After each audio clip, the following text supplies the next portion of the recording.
حي على الفلاح. We live in the ultimately shameless world today. The world in which streaming videos off of any website are available on your mobile device. The age in which the pornography industry is a multi-trillion-dollar industry.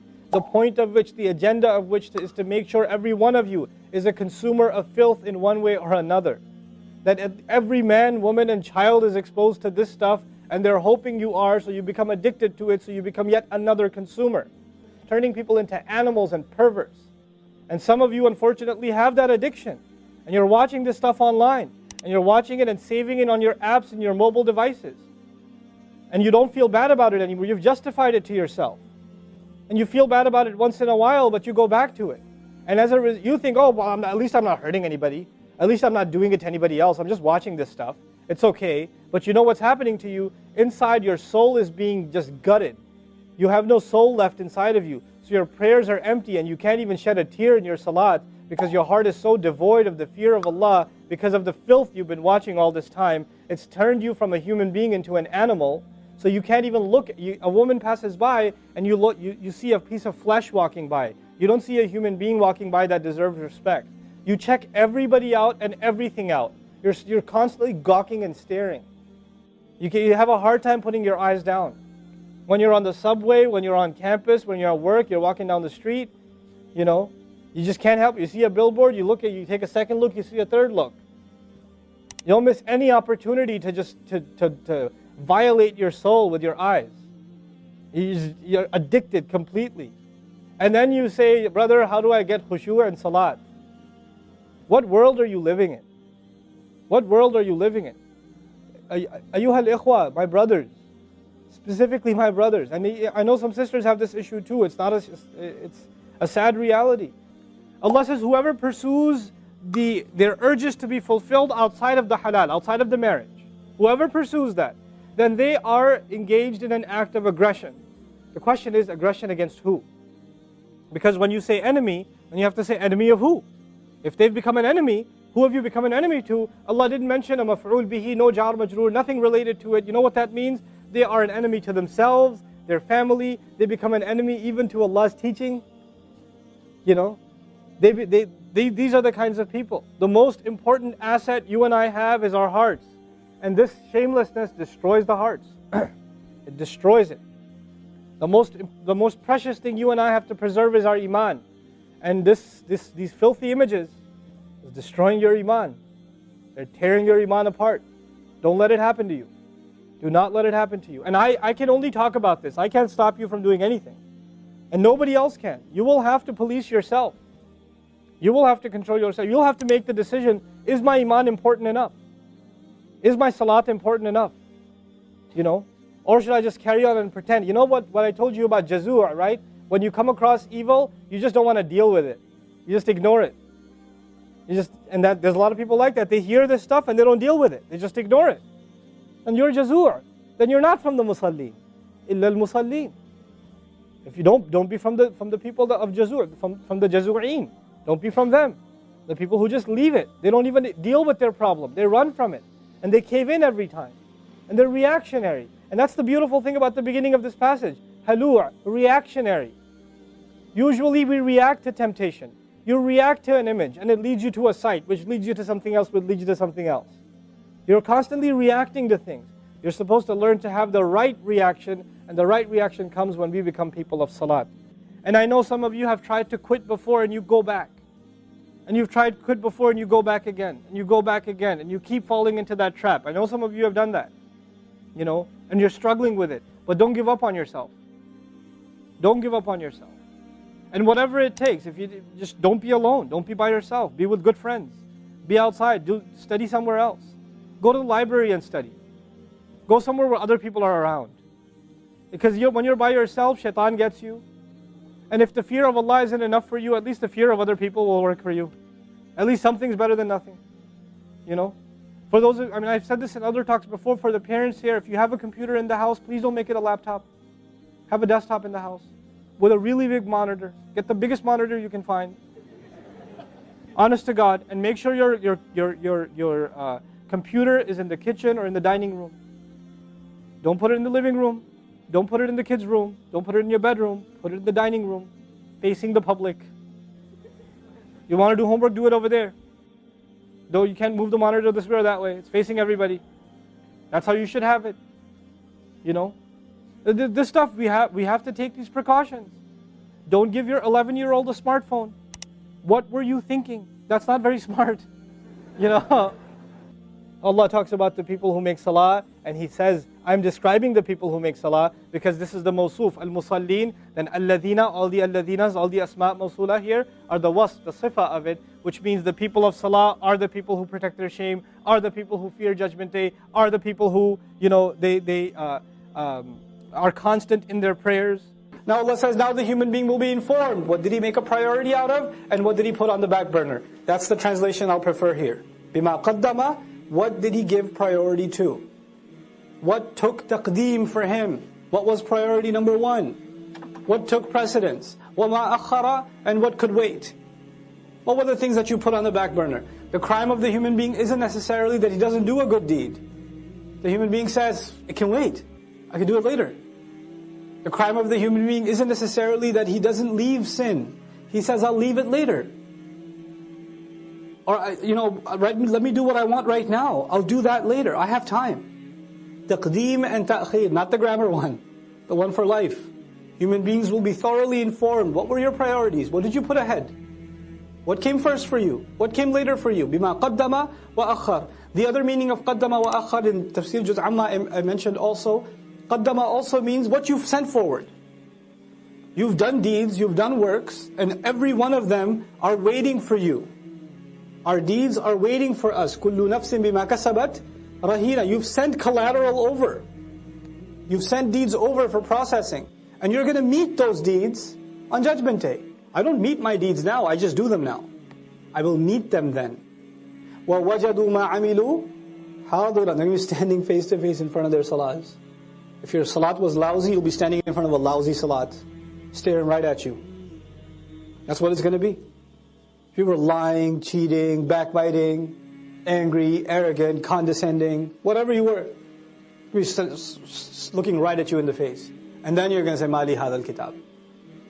That's the reality of it. Bima qaddama wa akhar. What did he make a priority out of? What did he put on the back burner? This is one of those life-transforming ayat.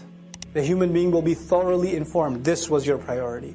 This is what you spent time on. This is what you did with your free time. This is what you thought can wait. You had all these dreams. I want to memorize the Quran.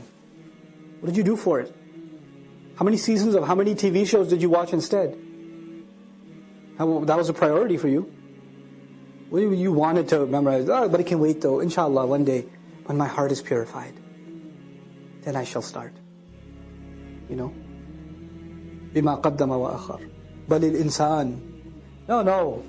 Yes, on that day the human being will be given thorough news, but it's not like the human being's blind now. Rather, the case is that the human being, عَلَى نَفْسِهِ, against his own self, basira, is fully insightful. There is one person that knows so much about you, and nobody else knows about you. And besides Allah, and that's you. You have an insight into who you are, what your flaws are, what your limitations are, what your capabilities are, what your strengths are, what your weaknesses are, what opportunities you avail, what opportunities you get lazy about. You know that about yourself more than anybody else. And you and I decide to lie to ourselves. We just decide we're not going to have an honest conversation with ourselves, and about ourselves with Allah. We don't want to have that honest conversation.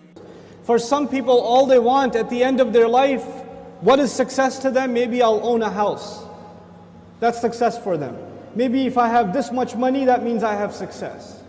Maybe if I got married to this one or that one, maybe that means I have success. But I go back to what I started with. There are some people who are happy with doing just the minimum. Just the minimum. But I am here to tell you, the young people in the audience today, Allah has blessed you, and I am telling you, He expects great things from you. He does not expect the minimum from you. There are so many Muslims, the only thing left of Islam is their name. That's the only thing left.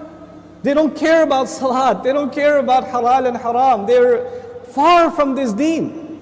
What can I do to further this deen? What can I do I shouldn't just be happy that so many people come and attend Jumu'ah. Does that mean everybody's heart is clean? Does that mean that we don't need any more reminder? Is that what that means? Or are there evils in our society? Are there youth that are turning towards drugs? Are there young people that are just living their life for no purpose? All they do is play video games and watch movies and go to sleep. And if you ask them for a purpose, they say, I want to graduate and get a job. Is that a goal? Get a job? Allah gave us such higher goals. Your job itself is a means to a higher end. But you know what? We are living in strange times. The people who need the da'wah the most today are the Muslims themselves. But even if you get a good job, but you don't do your job. You got the job, but you show up late every day. You got the job, but you don't finish any projects. You're sitting there at the desk wasting your time. You're going to lose that job. Somebody else will come and do it for you.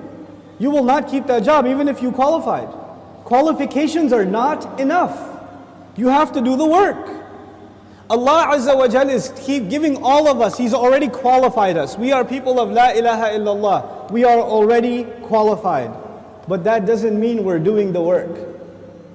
If we don't do the work, if we don't concern ourselves, if we don't care, then you know what's going to happen. إِن تَتَوَلَّوْا يَسْتَبْدِلْ قَوْمًا غَيْرَكُمْ ثُمَّ لَا يَكُونُوا أَمْثَالَكُمْ. You turn away and Allah will replace you with a nation other than yourselves, and they will not be like you. They will not be lazy like you. And those are when young Muslim people have real iman, when young Muslims have real strength in their belief, then they have the power to change the world. They have the power to make the world a better place. But when young Muslim people don't have real iman, they don't have real conviction, then they are a waste of space. They are a waste of society, a waste of a generation. The only thing in their life, the most important thing in their life is when is the next movie coming out. The most important thing is when is the next iPhone coming out. The next most important thing is, man, I wish I had that car. That's it.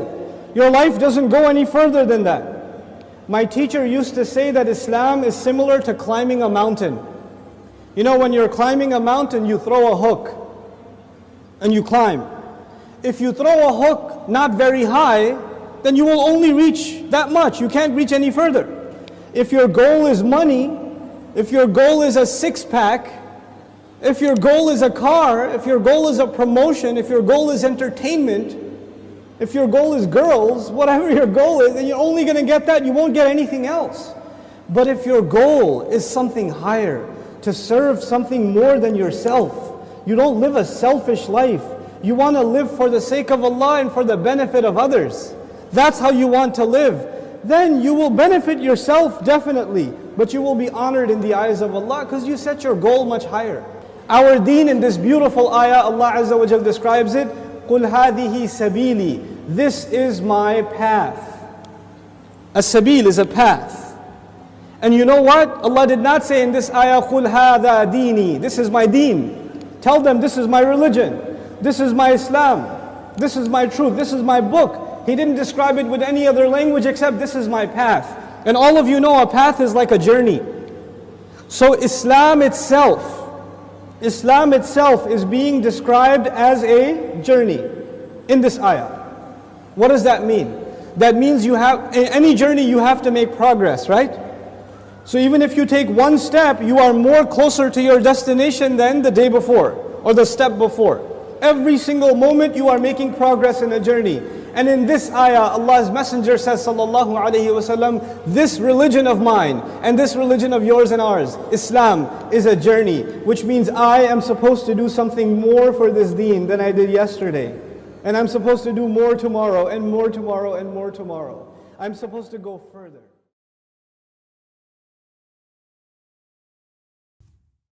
Assalamu alaikum wa rahmatullah. If you enjoyed this video, please do share it with friends and family.